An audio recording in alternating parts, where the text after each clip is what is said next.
Hello and welcome to Cornish Walking Trails. Today we're at Porthallow.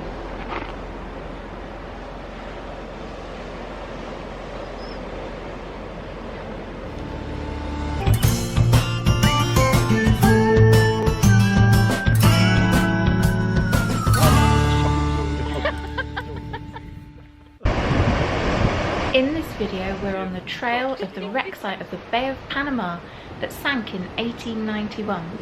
We'll also explore a World War II decoy site and find a bunker, a World War II bunker, but can we get in there and what was it for? The door's open! I'm gonna need a stick. Oh, I desperately want to go in there.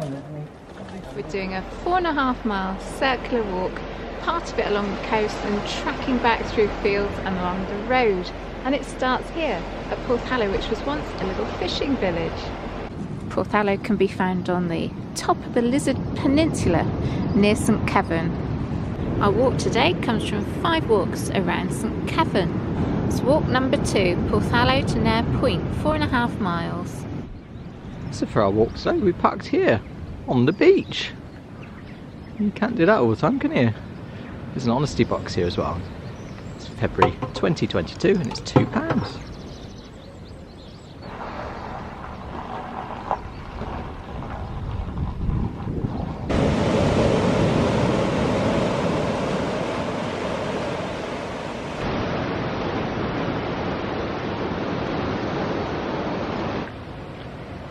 This is Porthallow Beach, near St Keverne on the Peninsula. Over that way, we're looking towards Falmouth, and the white dot is St Anthony Lighthouse.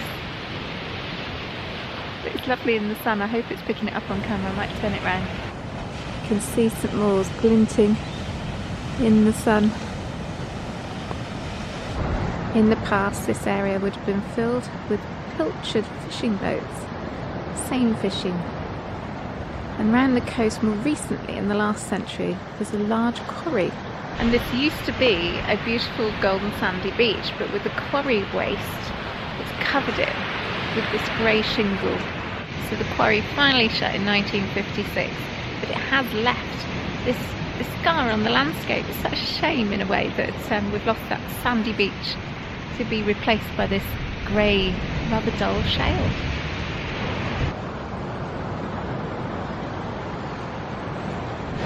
Ooh, you've got a book. Yeah. Is this the walk book we're following today? Indeed, it's got an old photograph from 1912 showing them loading up a cart with shingle from the beach. And oh, okay. That headland, isn't it? It is.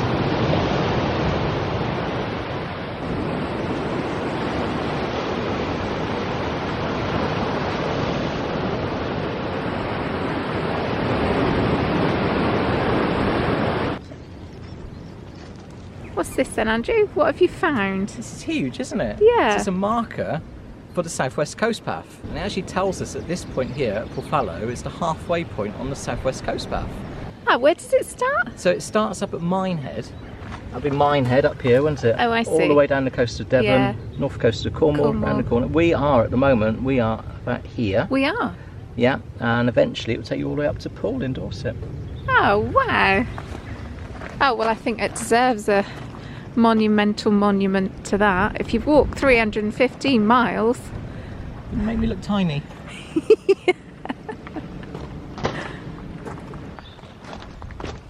Oh.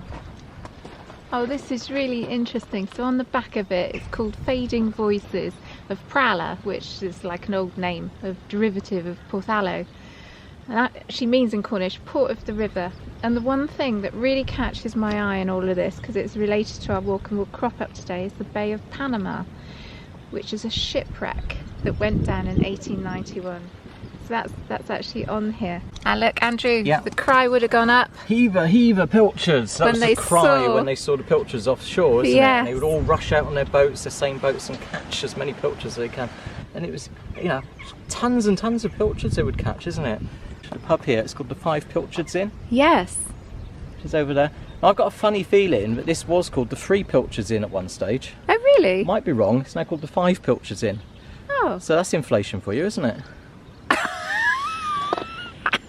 Yeah. So we're going to leave this monumental little monument behind. We're not doing 630 miles today, are we? No, not up for that today. We're actually going up the coast and it's taking us towards the River Helford, and we get views all the way of Falmouth estuary and the Helford estuary. Yes, it's a 4.5 mile circular walk. Yeah. I could tell you a lovely story up at Nare Head as Oh, well. it's fabulous. It's so interesting. So come on, let's get up there.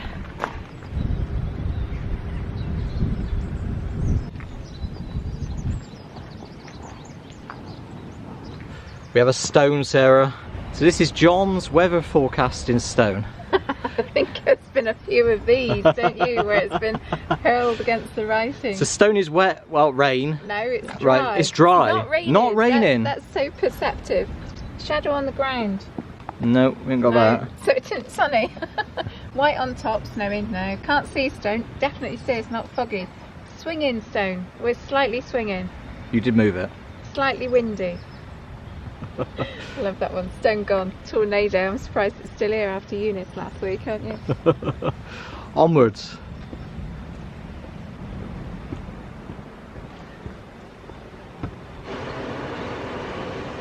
There's still loads of fishing boats though on this beach, so I obviously noticed you that. still use it, don't they? Yeah. And from here, Andrew, if you Yeah. notice, look, you can see all the various huts and kind of yeah. sheds. I reckon they would have been the old pilchard stores next to the pub there. Oh, they would have been, wouldn't they? Yeah. Yeah, it's probably for processing the pilchards, Salting them. and probably for keeping all of the bits and bobs off the boats, isn't it? Yeah. The I nets and stuff. didn't notice them earlier. There's still a lot of boats on this beach, and a lot of them are fishing boats. I agree. So it must be the ideal place to launch a boat. And you had the winch down. I did see that. Yes.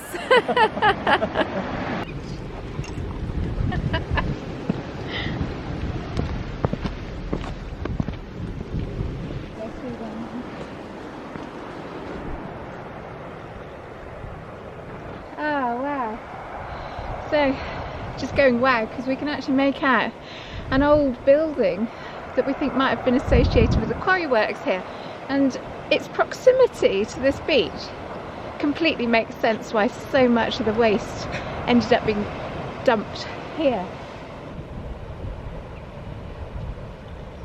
Footpath is levelled out now, not climbing quite so dramatically, but because we are up high, it's affording us the most wonderful views across the bay. The sun is out, you can hear the sea. It's quite a swell on the sea today, so even from up here you can hear it breaking. It's the most beautiful turquoisey blue today. Ah, what a treat.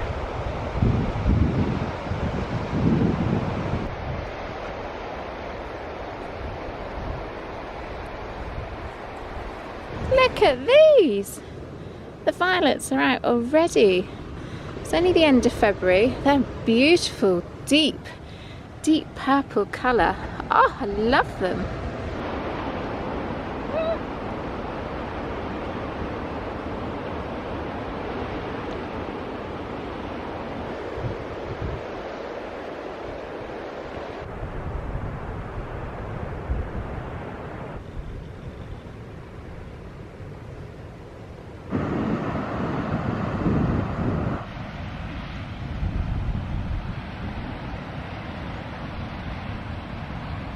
We're now looking out to sea, aren't we? We are. We are hoping that we've got the right spot. We talked about Bay of Panama shipwreck back at Porthallow, and we think this is the bay that it actually went in and sank. We've got a variety of books with old pictures in.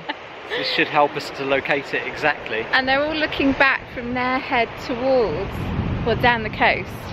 So we're going to try and get a kind of, oh look, actually I can see the coast path goes quite close down there. Oh, that's a better spot then, isn't it? Yeah, let's go down there. We'll rejoin you there. Some photos we want to try and replicate. I reckon we're taken just about here, looking back. Yeah, so they're looking back that way. Oh goodness me. No wonder it went down. Look at all those rocks. Wow. And this is a fairly normal representative swell in the winter in Cornwall. The night we're talking about was completely different. So we think we found the spot where the Bay of Panama went down on the 9th of March 1891. That night there was the most horrendous storm. Even though it was March, it wasn't a rainstorm, it was actually a snowstorm, full-on blizzard, and it complete whiteout. So the poor captain couldn't see where on earth he was. He'd come from Calcutta. I think he was about 111 days into his journey. He's bound towards Dundee, and he had a load of bales of jute on board.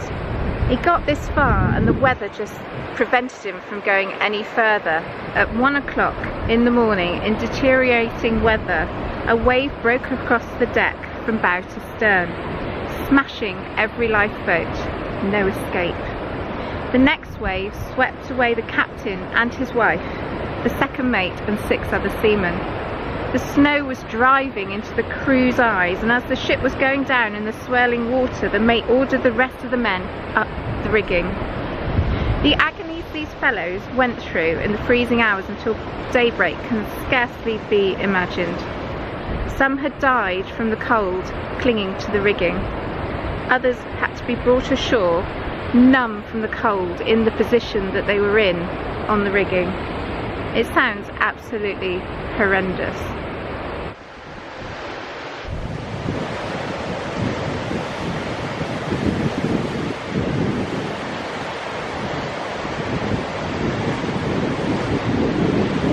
It's a different book, Sarah, isn't it? Wrecks around the Cornish coast. Yeah, one of our patrons sent it down to us, I believe. Very kind. Lovely? Yes. Yeah. Some incredible pictures in here, isn't it? So obviously the front cover and the pricing gives it away as the 1960s, I guess, doesn't it? But it has a collection of the black and white photographs taken at the time that the ships went down. These two on this page are the Bay of Panama, and this one really gives us a lot of clues as to identify exactly where it was. And I think we're here with this headland and this group of rocks here.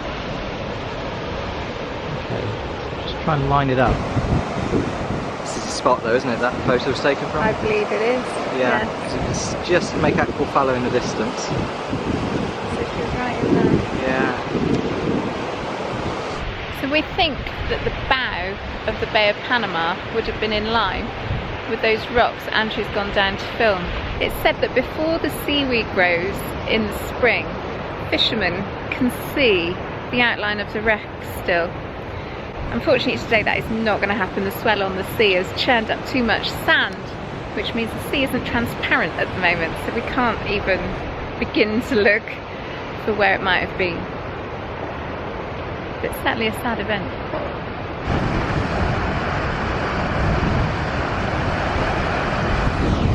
And that is why we love doing this channel. We find out these fantastic stories.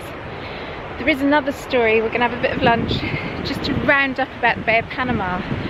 And it's a story about the hero of that night.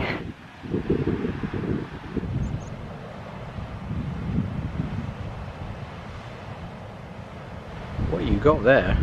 It's called Around Helston in the Old Days. And this is a book that was written by A.S. Oates in 1950.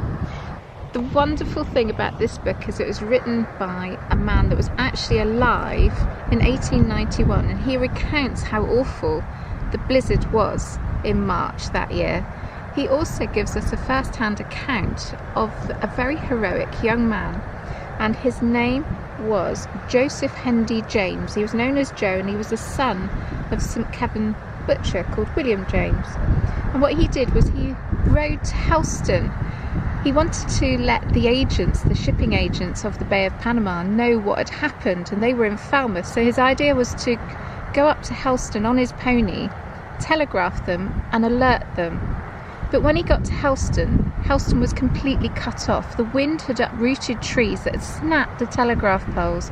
There was snowdrifts everywhere. Despite all that, he then decided to stable his horse and walk from Helston to Falmouth.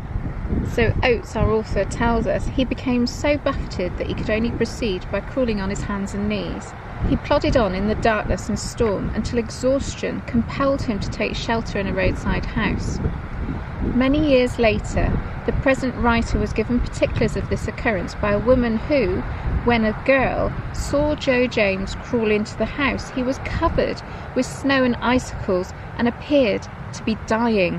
Her parents got him to bed, where he remained till morning. Although advised not to venture, he set forth for Falmouth and eventually arrived at the offices of Messrs Broad and Son, who sent out tugs to the scene of the wreck. For this adventurous and brave exploit, Joe James was rightly acclaimed a hero and was publicly presented with a gold watch and a purse of gold. Well, what a remarkable young man. I don't think as a young 18, 19-year-old or something like that, I wouldn't want to walk all the way from St Keverne to Helston, then on to Falmouth in a raging blizzard. I don't know how he survived. Bless him, what courage. And he decided he was going to walk from Helston to Falmouth in a blizzard. So having already walked all the way from St Keverne to Helston, it's a long way, isn't it? I know, what is it, about 9-10 miles? Well, it's got to be, and then you've got another 9 or 10 miles to get to Falmouth, so it's probably 20 odd miles, isn't it?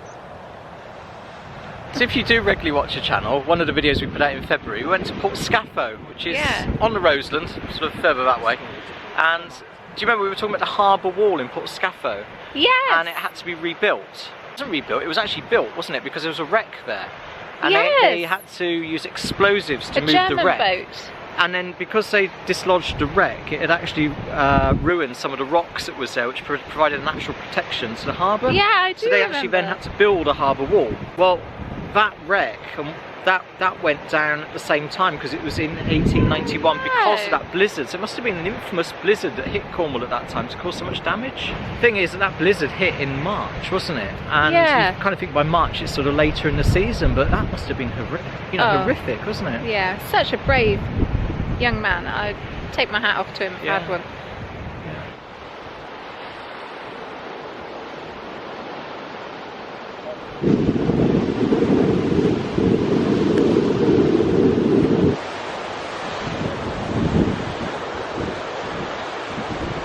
So where are we, Andrew? Well, the great big sign above me tells we're at Nare Point. We're actually at the National Coast Watch building. There's a fabulous information board here. Friend. So we were obviously talking about the wreck of the Bay of Panama. Some information on there about it. This site was really, really important in the Second World War. It was actually a decoy site. It was a decoy site to lure the German bombers to here, for them to think they were actually bombing the docks at Falmouth.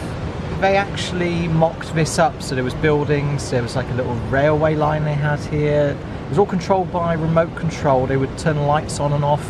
It was made to look as if people were like shutting doors, closing windows, that type of thing. It was to lure the bombers in, and it was successful, it worked. So if they did drop any bombs, what happened? Well, they landed here and it blew a few rabbits up. And they've actually got a mock-up here of where everything was positioned. So right now we're right on the ends here, but they represent, so we've got yard lights, signal lights, leaky windows here, opening doors, skylights, boiling fires, and a battery of corder-light flashes. That is all very interesting. Not quite interesting, but very interesting. Oh, I got a very interesting. I love it. And are we going to go and try and find some craters? Yeah, well, there's got to be some evidence of it, I would have thought. Well, if 9 bombs hit here, you'd think there would be some indent somewhere, wouldn't you? You'd think so. Let's see if we can find something. Depends how hard the rock is, I guess.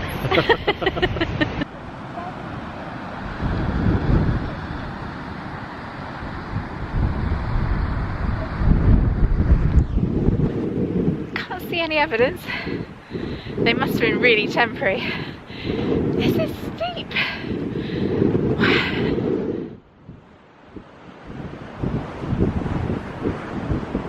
I reckon these bombs bounced. Must be really rocky. There's nothing here. Nothing at all.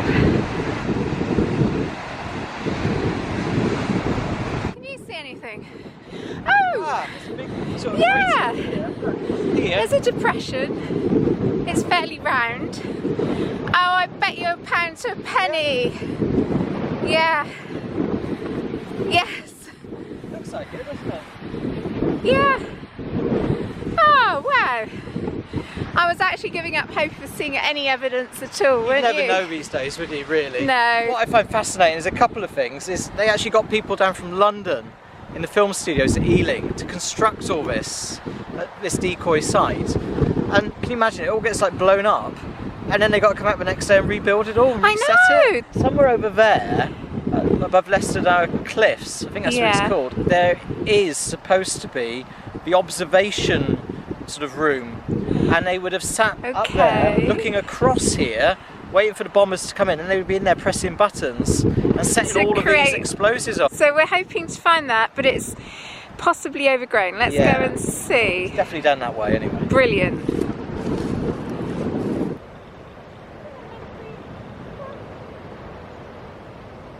This bunker then, Andrew, are we going to try and find it? Yeah, I mean, I've seen some clips online and I think it's accessible. How old were those clips?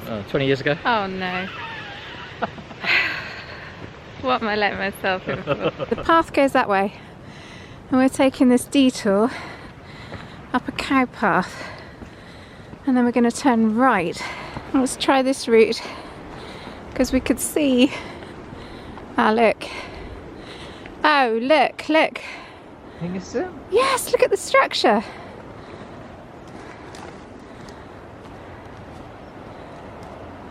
Okay, so this is the bunker. We've got a concrete structure and the doorway is behind that. Totally overgrown. Ow! The door's open. Very overgrown, yes. Yeah, you're gonna need a stick.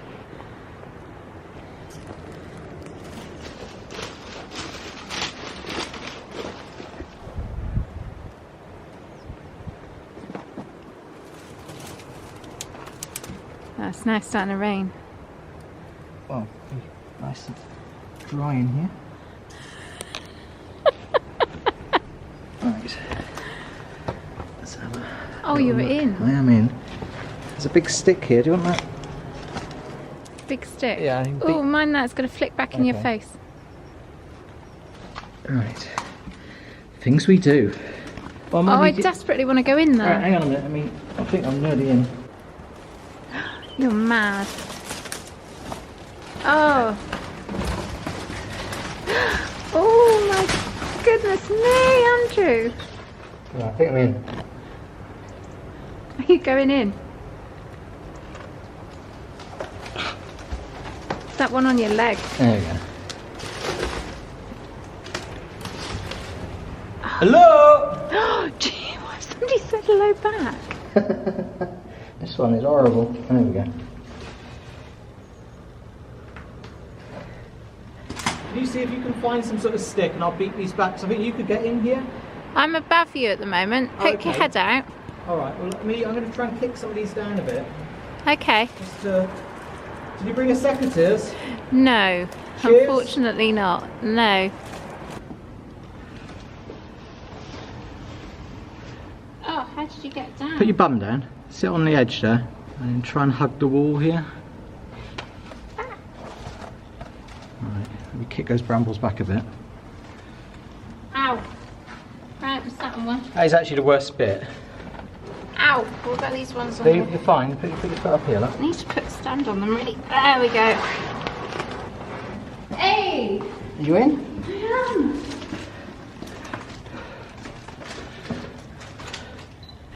Did it? Oh, look at this. Was it worth it?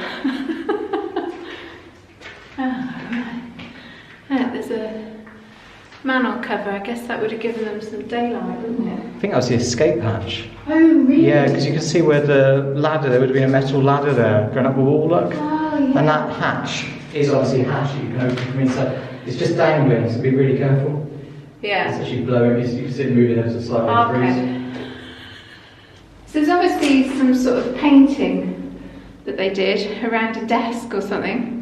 That would have been a desk, wouldn't it? But it would have had lots of buttons in it to be pressing, wouldn't they? And they must have had must have had cameras and must have had links to see what was happening on that point. Yeah, binoculars on the You roof. think so? Or there must be someone in an observation point looking and telling them what to do. What's in the other room then? bricks on the floor. There's a dead body in that one. Don't say that. Oh gosh, yes. Smells damp. Oh wow, I'm glad I got in here. So just very concisely, Sarah, what are we actually in here? So there's 3 rooms. You've got your entrance room, entrance porch, and then a room each side.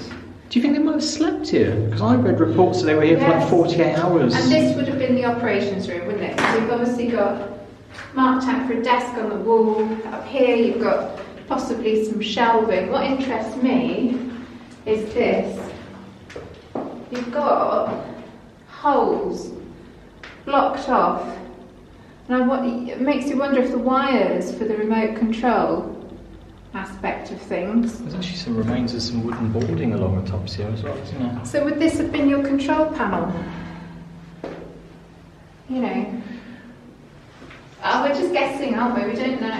So again, there's lots of holes here in the walls as well. Now they would have had probably a lot of cabling and things like that, wouldn't they? Yeah. Reverberates, doesn't it? I know, I started to spook me out actually. I think I'm going. You're not going to have the escape hatch then? Oh no. Brilliant. Is that a signature on this wall? ETH. Oh, that makes it human, doesn't it? Or is that just modern graffiti? You've got some more over there, aren't you? Well, I do know for a fact in 1974 Mike Barwell was here. And Mike, if you're watching, was that the right thing to do? You can't say anything, you're in here.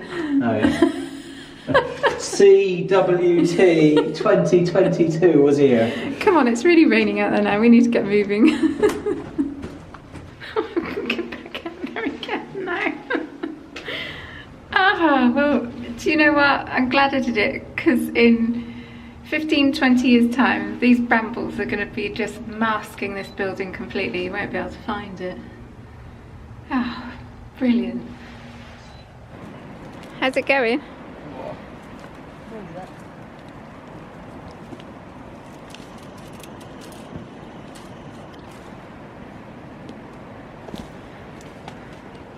Things we do. We're mad. Felt like a kid then, Andrew. Exploring something. Yeah, a naughty kid. Then when you get home, your mum will tell you off. You shouldn't have been doing that. Why are your clothes all ripped? You shouldn't be in there. There could be anything in there. Darling, your mum will still tell us off. She will. Hi, Mum. We only had to read the book. Inside is the generator room and the mess room for the 4 operators who would have enjoyed quite a show through a periscope of the blitz on the point in front of them. Wow, so that room on the left must have been the generator room then? No, hang on. That'd be the control room. That's the control room, and the other room was the mess room. On the right was the mess room where they nipped in for a cuppa. Yeah. So there's 4 of them in there. 4. Wow. And then where that grill is, would have been where the periscope was. Would have been, yeah. And that would have been the only thing that the Germans could have even spotted. Yeah, they're never going to see that though, are they? It's really well hidden. Yeah. Yeah. Oh, brilliant. So we're going up this field to the left now, I think, darling. So we are following the instructions from this book. The book is relatively old, it's probably 20 years old. It tells us to head diagonally across this field. There's no markers anymore, there's no public footpath markers, but we'll go and have a little investigate until we're told to get off my land. We were a bit concerned when we read the instructions and then married them up to the Ordnance Survey, because on the Ordnance Survey there's no longer a footpath here, so we're just a bit concerned that we might be trespassing when we're not wanted. So we've been walking for 10 minutes now. We have. On a road. And we haven't seen any landmarks yet to reassure us that we're in the right place that we think we are. Well, according to the Ordnance Survey and the book we've been following, we come to another road junction and we turn left. So there should be one more bend, a straight bit, and then the road. Yeah. And if there isn't, we look for the correct place where we should be. Have you got a drone in your pocket? Send the drone up. We're in the right place. Oh wow, okay, because it says that we should eventually join the road by Trewarnevis Farm. And right. That's where we are. We are. And the sign behind you says Lestowder 3/4 mile behind me, which is where we've just come out. So we're going that way, so we're on the right road. So basically, when you get to a T-junction, you turn left? Yeah. Okay. Oh, hooray.